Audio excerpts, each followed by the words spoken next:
For WRAL Tracking the Tropics coverage. 11 a.m. and coming on the air for you this morning because North Carolina Governor Roy Cooper is getting ready to speak for the first time after activating a state of emergency on Monday. Thanks for joining us. I'm Jeff Hogan. And I'm Renee Chu. Let's listen in to what the governor has to say. We must be on high alert. This storm can bring dangerous conditions to much of our state. In a number of areas, our forecasters predict tornadoes, heavy rains, flash floods, and possible storm surge that can quickly inundate low-lying areas. There have already been fatalities reported across Florida, Georgia, and South Carolina, where response efforts are ongoing, and our prayers are with our southern neighbors. Tropical storm warnings and watches have been issued for much of eastern North Carolina, and some voluntary evacuations are underway. However, all North Carolinians across our state need to be prepared for a deluge, more rain than most of us see in a month or even several months. The southeastern parts of our state could see as much as 15 inches, and the central parts could see up to 10 inches in some areas. The rain, combined with already saturated soil and winds, can lead to downed trees and power lines. Make sure you and your family are ready with supplies in case you lose power. Our emergency management team here and those in counties across the state are deploying resources strategically.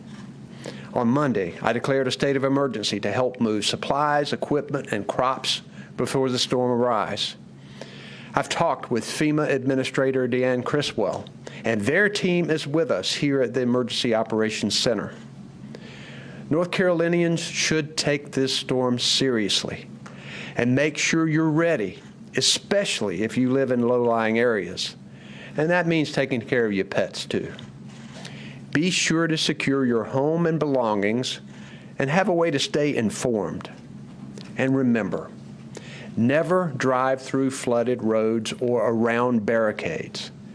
It only takes 6 inches of fast-moving flood water to knock over an adult and just 12 inches to carry away most cars. Now is not the time to see if your car floats, because it doesn't. It's not safe to drive or walk through floodwaters. Our Department of Transportation and our first responders will tell you that we've lost too many lives after these storms because of people trying to drive through or walk through water. We expect the impacts to continue for several days. So please listen to local officials and follow evacuation orders if they are issued. If you are told to evacuate, get out of the danger zone. Make a plan now to stay with friends or family or even at a shelter. They will be opening, and you can visit your county government website or call 211 for instructions on sheltering options. As always, I'm so grateful for our emergency responders around our state who are always ready to help. And I'm confident that while we hope for the best, we are prepared for the worst. Today, I'm joined here by Emergency Management Director Will Ray, our Transportation Secretary Joey Hopkins, the Adjutant General of the North Carolina National Guard, Major General Todd Hunt, our Commander of the North Carolina State Highway Patrol, Colonel Freddie Johnson, Emergency Management Assistant Director for Planning, Katie Webster, and FEMA Federal Coordinating Officer Rod McAllister. Our American Sign Language interpreters are Lee Williams and Nicole Fox. And behind the scenes, our Spanish language interpreters are Jackie Mativier and Nancy Villanueva. At this time, I'll now ask Director Ray for his update.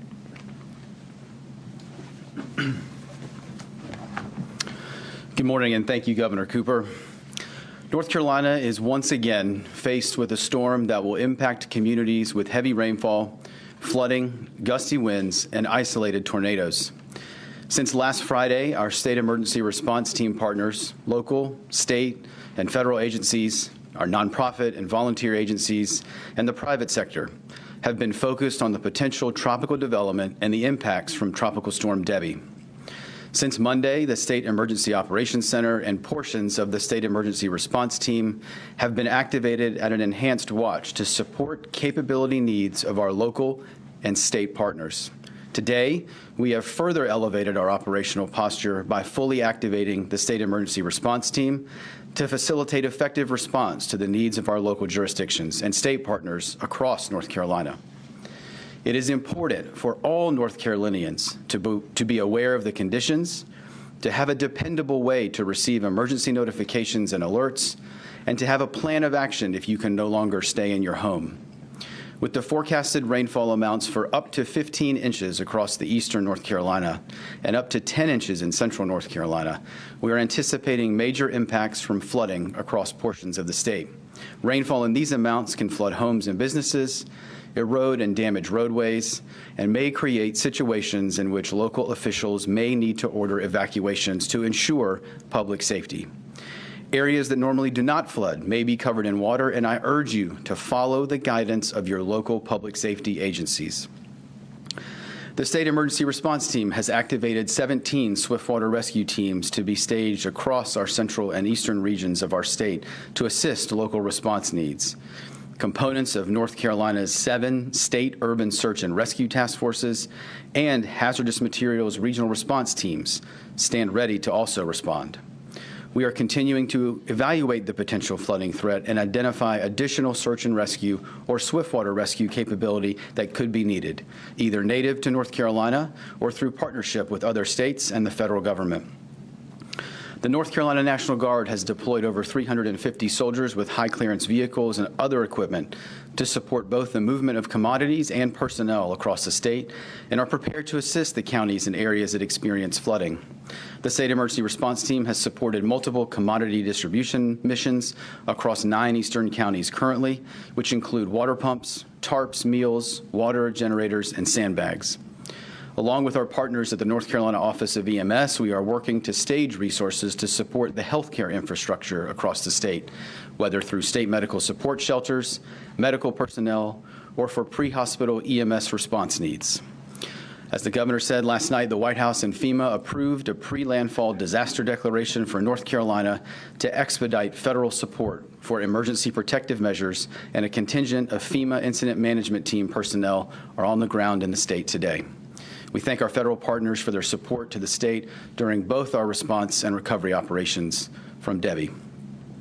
For power outage, current weather, or evacuation route information, please visit readync.gov. Additionally, residents can access the state's nearly 600 flood gauges through the North Carolina Flood Inundation Mapping and Alert Network by going to fiman.nc.gov. Finally, please call 911 only for emergencies. We wish to keep emergency lines open for those with life-threatening situations. As we begin to see impacts here in North Carolina, please remain alert, informed, and check on those in your community who may need assistance. Together, taking care of our families, our neighbors, and our communities, we are stronger during a disaster. Thank you. Thank you, Director Ray. I'd like anybody, media here, who would like to ask a question to approach the microphones on each side. We also have some media, I think, online, but we'll have questions from people in the room first, and any of us are available to answer questions. So, Laura? It's Laura Leslie with WRAL News. How many of the search and rescue teams, the water rescue teams, are on standby, and where are those teams located? I think there's 17 of them, but I think they're going to be deployed mostly in eastern North Carolina. I'll let Director Ray respond to that. Thanks, Laura. Yes, sir. They are, the large majority of our teams are located either forward deployed into counties that may be planning for significant flooding or staged at a regional location. Same with the teams in our central branch. Right now, with the rainfall that we're seeing, again, I would also remind folks that we are seeing this is going to be a statewide impact. So very much there are western parts of the state that are also looking at and evaluating some of these flooding threats. Right now, the bulk of those 17 teams are staged either forward in counties or at staging locations in the east. Same for our central branch. And just a follow-up question, you also mentioned some commodity distribution. You mentioned 9 counties. Which counties are those? I will get those to you. Again, predominantly towards that southeastern corner, also kind of, I think, down over towards into the Sandhills as well. But really, those counties, I think, looking at potential rainfall and flood levels, want to make sure that they're prepared as well. Thanks. Once the storm has passed, you talk about, several days of impacts. Are there particular rivers you're concerned about, or particular parts of the state that you're concerned will continue to see impacts into the weekend and after the storm has moved out of here? One of the things that we have learned from flooding in North Carolina over the years is that we need to be better prepared to be able to predict where problems will occur. The FIMAN system, FIMAN, you can go online and see the prediction of river cresting. It comes in measurements of 48 hours ahead of time. So we've learned a lot more about what to expect. And already you can go online and look at the rivers. We aren't at the situation yet where we expect the rivers to be at Florence and Matthew stage. There are some that are a little closer at this point, but we really don't know for sure yet because we expect those rivers to crest starting Friday, Saturday, and maybe even some into Sunday. And you guys tell me if I think I've got that right.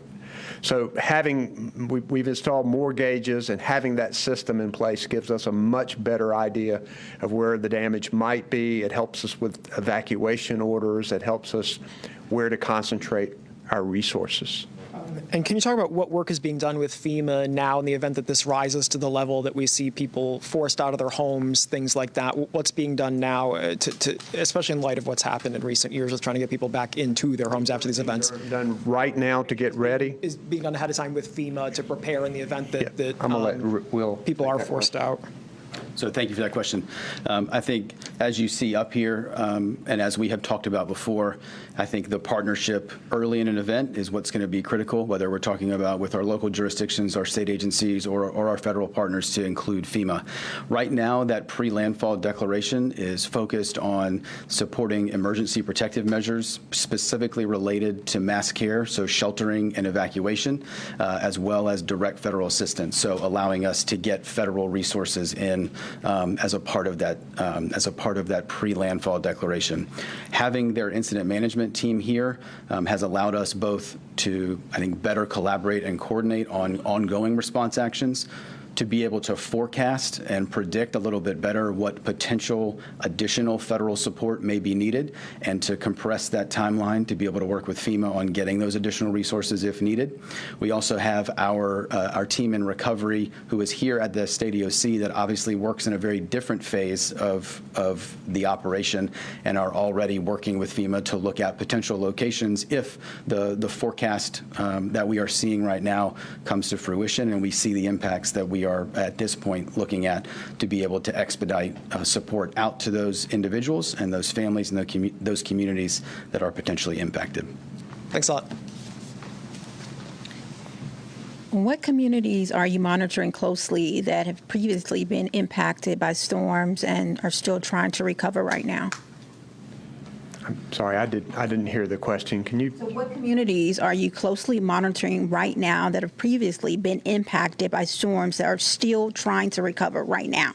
Most of the counties in southeastern North Carolina, we're keeping a close eye on, wanting to make sure that we are ready with the resources if they need them. And what efforts are happening right now to mitigate flooding on our roadways? Joey?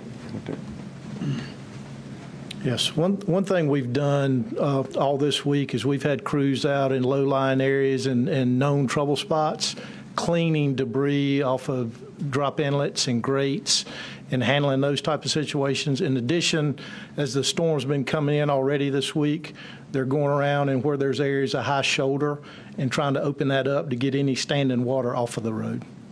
So anything pre-positioned? Tropical Storm Debby, the first tropical system of the season to impact North Carolina. And you've been listening to Governor Roy Cooper and state emergency management officials telling people to take this storm seriously. It will be with us for several days. We could see tornadoes, heavy rain, flash flooding, and a storm surge. And the rain is the big concern with this that will lead to flooding. We could see more rain from this, rain that we would normally see in a month or several months in just a matter of days. And so we've heard from Governor Cooper telling people to stay informed, stay aware as this storm moves through North Carolina. Yeah, the water issues, the main problem there that they're talking about. That's why they have 17 of those water vehicle rescue crews that are out there right now getting ready. And a statewide effect is what they're preparing for, but concentrating in the southeast and the low-lying communities down there southeast and towards the coast